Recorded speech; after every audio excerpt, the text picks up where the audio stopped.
একটা মানুষ মাতৃগর্ভের মধ্যে যখন আল্লাহর ইচ্ছায় জন্ম ধারিত করে, অর্থাৎ জন্ম হয়, জন্ম হওয়া আর ভূমিষ্ঠ হওয়া কিন্তু এক বিষয় না।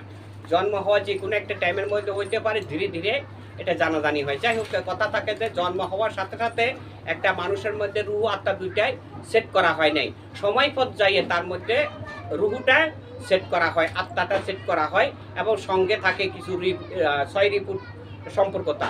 তো 6 রিপু, আত্মা, রুহু, এই তিনটি জিনিস কিন্তু মাতৃগর্ভে থাকতে এটা সেট হয়ে যায়। যখন জমিনের মধ্যে একটা মানুষ অবস্থান করে, ধীরে ধীরে মানুষটা যেভাবে পর্যায়ক্রমে বড় হয়, আকারে বড় হয়, ঠিক তেমনি তার আত্মাটাও বড় হইতে থাকে। আর চেতন অচেতন এই দুটো বিষয়টা হলো শুধুমাত্র নিজের ইচ্ছার ভিত্তিতে নির্ভর করে।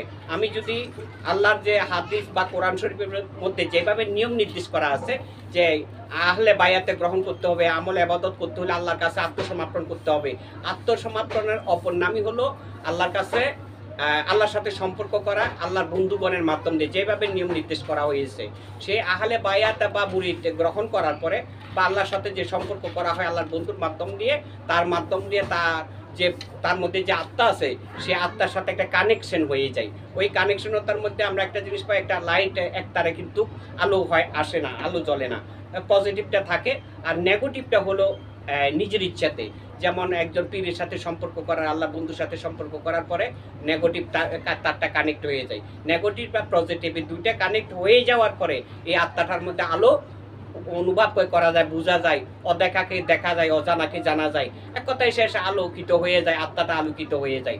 আত্মাকে আলোকিত করার মূল লক্ষ্য হলো ইবাদত, ভালো কর্ম, ফলাফল ভোগ করা। আমি যদি ভালো কর্ম করি, এই কর্মের ফলাফল আমার জন্যে। অনেকে বলে থাকে নামাজ পড়ি কার জন্য? আল্লাহর জন্য। এই কাজ করি কার জন্য? আল্লাহর জন্য। আসলে সমস্ত অপবিত্র কর্ম, নেক কর্ম, ভালো কর্ম, সমস্ত কর্মের ফলাফল আল্লাহ দিয়ে থাকেন, এটা বলে অনেকে। আসলে বলার ভিতরে একটা লক্ষণ থাকে, সেটা হচ্ছে আমি যদি ভালো অর্জন করতে পারি, ভালো ফলাফল ভোগ করতে পারি, এই ফলাফলের মধ্য দিয়ে আমার আত্মাটাকে আগে জাগ্রত করতে হবে। এই ভালো কর্মের ফল হলো আত্মা জাগ্রত করা। একজন মানুষের যেই টাইমের মধ্যে মৃত্যুবরণ করে, ঠিক সেই টাইমের সেই রূপ অনুযায়ী আল্লাহর নিকটে যিনি হাজির হয়, সেটি হলো আত্মার পরিচয়। আর রুহুটা তো চলেই যায়। অস্তিত্ব হলো দুনিয়ার সাথে সম্পর্ক, আত্মাটা হলো নিজের চেষ্টায় আলোকিত করা বা পবিত্র অর্জন করা, আর রুহুটা হলো আল্লাহর সাথে কানেক্টে করে থাকে, আল্লাহর দিবানিশি মানুষের মধ্যে আসা যাওয়া করতে থাকে। রুহের কোনো ছোটো নাই, বড় নাই, কোনো কালো নাই, রুহু সব সময় একরকমই থাকে।